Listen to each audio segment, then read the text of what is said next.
and we're off. Katherine Welch is facing sentencing for her third DUI, which legally bumps this into felony territory. In Texas, that's not just, oops, I had too many margaritas. We're talking potential serious prison time. State of Texas versus Katherine Welch. Ma'am, are you Katherine Welch? Yes, Your Honor. And Ms. Welch is here with her attorney, Mr. Gertz. State's attorney is present. Ms. Welch was previously in court, entered a plea of guilty to driving while intoxicated third or more, as well as a prior offense. Here's the kicker. Second-degree felony in Texas means up to 20 years in prison. So while her lawyer might be painting a picture of rehab and redemption, the law is sitting in the background like, yeah, but we could also lock her away until 2045. Which made it a second-degree felony offense. There was no agreement with regard to punishment. I have received the pre-sentence report, and has everyone had an opportunity to review that report? We have, Judge. Are there any additions or corrections to that report? Not from the state, other than I want to acknowledge I have received Mr. Gertz's sentencing memorandum. I'm going to get to that too in just a second. Any additions or corrections? Aside from the one comment that I make in the sentencing memoranda about a comment that she made about rehabilitation, I think it's more of a clarification, so I'm happy to touch on that. But other than that, we don't have any additions or corrections. Okay. And Ms. Malfino has already stated, as well as I received the sentencing memorandum at 5:47 p.m. yesterday. Going to point that out for the record. The Harris County judge got her sentencing memoranda at midnight, so. Well, it was reviewed quite early this morning, but I did review it. Ms. Malfino, you've had time to review it as well? Same, Your Honor. Okay. Other than that, I think you all should have a couple, there's only a few, but there were some jail incident reports that should have been provided to counsel. Did you both receive those as well? Yes, Judge. I did. Okay. Is everyone ready to proceed with sentencing then? Yes, Judge. Yes. All right. Mr. Gertz, do you have witnesses? I'm not going to call any live witnesses unless the court requires it. When we have a person present from the Dream Center, if the court wants to inquire about that, I would essentially let her come up and talk if you want to have that conversation. But Okay. I think, our focus here is going to be on the topic. Notice the defense attorney's strategy here. Frame probation and treatment not as mercy, but as a practical solution. He's basically saying, Judge, this costs you nothing. Why not let her try? Smart move. Turning rehabilitation into a budget-friendly bargain. That we talk about write about in the sentencing memo, and just sort of allowing, if the court decides to do what we're asking you to do, we are open and welcome to whatever the court requires of her. Sure. To enter and successfully complete. We just wanted you to have that option on the table as well. That Okay. is an option that doesn't cost the court anything. Right. The state anything. And for the record, I'm aware of the Dream Center and their program and what they do. And so if I have any specific questions, if we get to something where I would need that, then I appreciate them being here and I'll ask those questions. Ms. Malfino, does the state have any witnesses? No. All right, then argument. Judge, I want to, I recognize this is a unique case and a unique ask that we're making here. This is not something small that we're asking for. I have sort of personally taken Katherine on over the last 3+ years, I guess almost 4 years, as a project for me, if that makes any sense. And what I mean by that is I really wanted to put to the test, could this person do everything that I asked her to do to at least get her an opportunity to be here in front of you asking what we're asking for? She exceeded my expectations by doing the 90-day inpatient rehabilitation.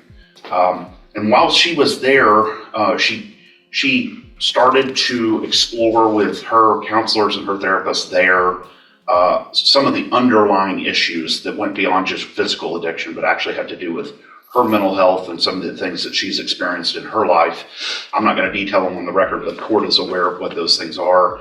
Incredibly traumatic events that I think she had repressed and had never really addressed and explored. And so those counselors recommended not just aftercare, but a specific outpatient program to address some of the trauma issues that she's had. She went and checked into that program, stayed for basically a year, and again, did everything we asked her to do.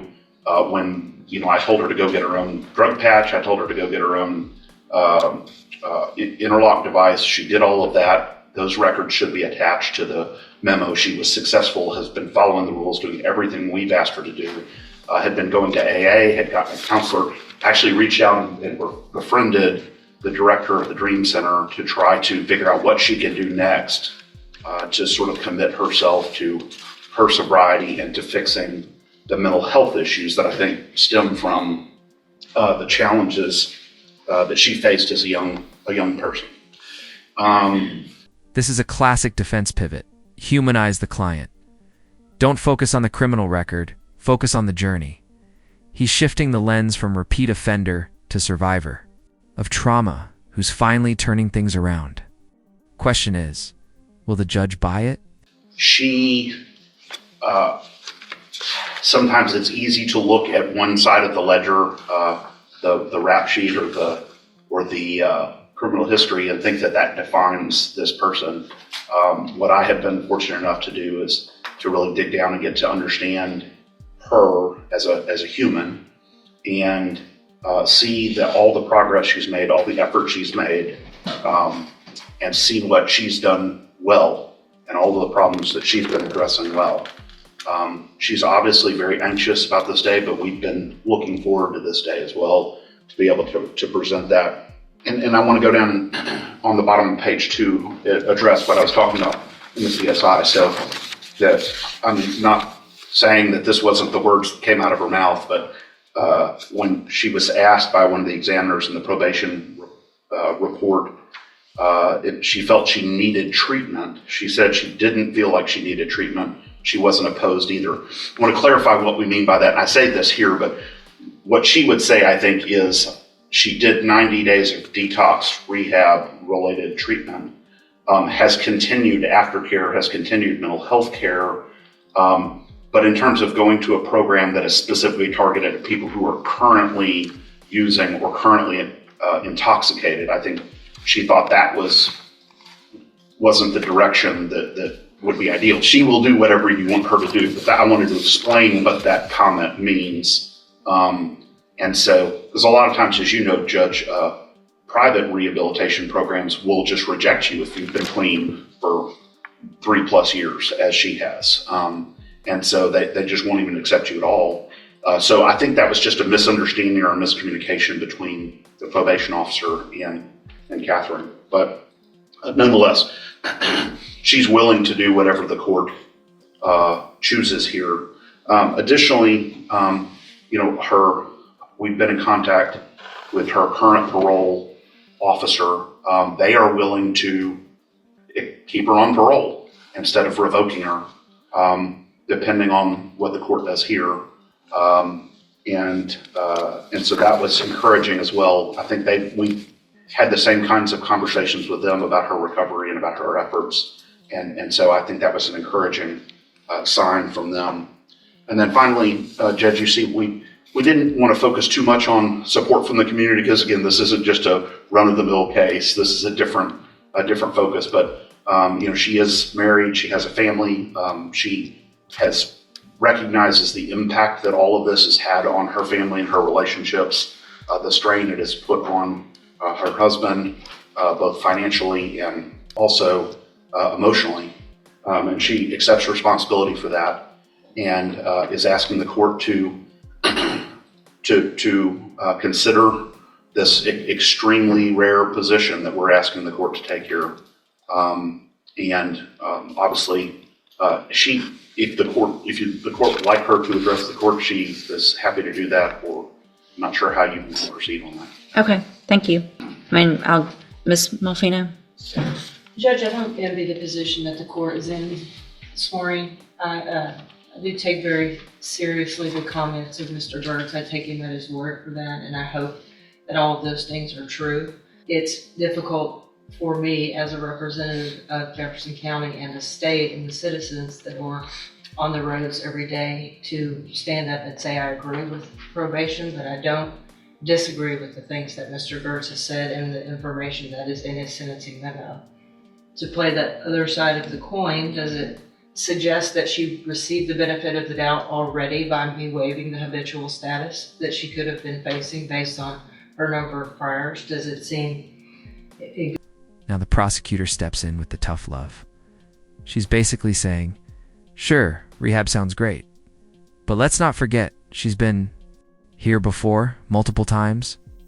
This is the eternal courtroom tug of war. Justice for public safety versus compassion for personal recovery. Good conscience that I can say I ignore all of those priors? Absolutely not. But obviously, we have seen that her multiple trips to the penitentiary have resulted in no change of behavior until hopefully now, in these last 3 years. And I do sympathize with Ms. Welch as an individual.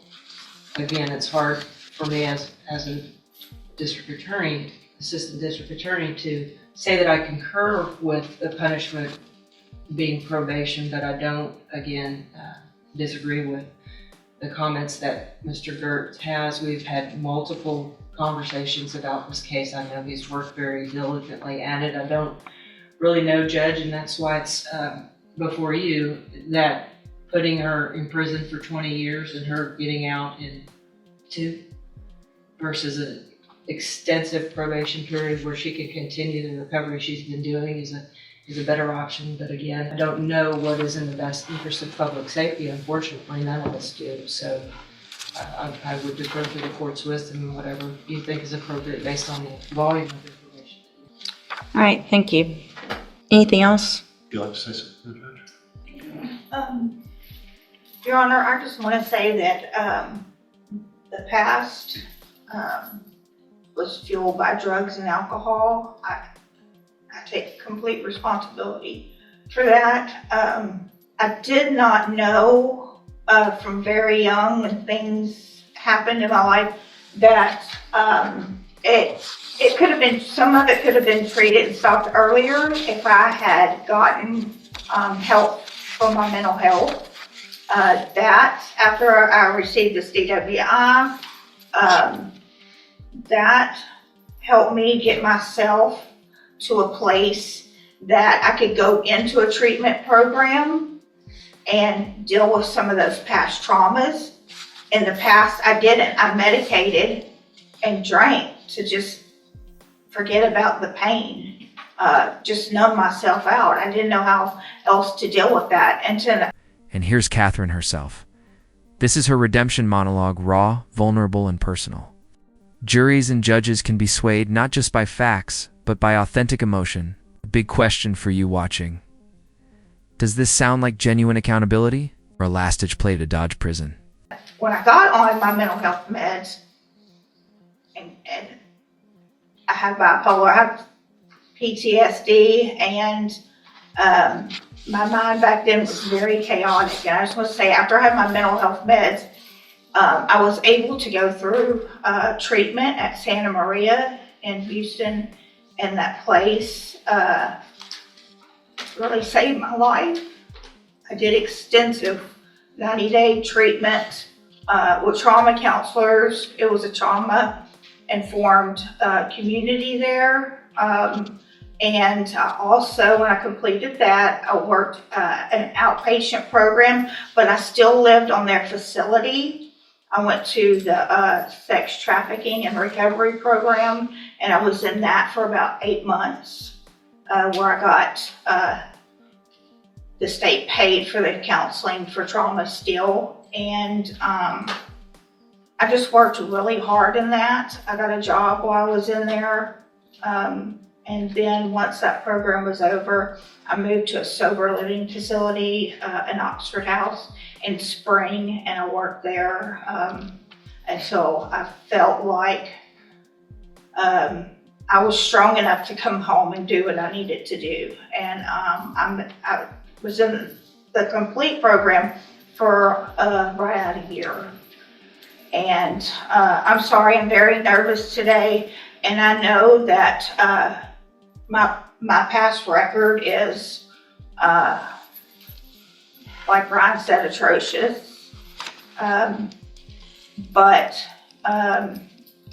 you know, the things that I had to deal with within myself from when I was a little girl, those are things that you don't go to prison, even in their programs there, that you don't talk about. It's just, you just don't. And I'm asking you, please do not send me back to prison. I want to move forward. I have moved forward in my life, and this year that I've been in jail has given me more time to think and know that I am definitely headed in the right direction. I have a sponsor. I attend AA at home. I had moved on with my life as far as I could with my sobriety. I mean, I knew this charge was out there. And I think I made some really good choices with my Mid-County AA friends. They've helped me a lot. And I am open to anything. I will abide by all the rules and do anything that's asked of me. And I think, I know now that I'm responsible and capable of taking care of my business and my life. Thank you. So, Ms. Welch, Ms. Malfino probably said it yet best, and I get this often, and they don't envy my position, and this is the worst part of my job. But I worked hard to get here, and it's my job. Part of my job, it's several things, and it's to look at, obviously defendants and giving chances and things like that, but it also is about making our community safe. And I have to look back. This is your 10th DWI. It's not your 5th. It's not your 8th. It's the 10th.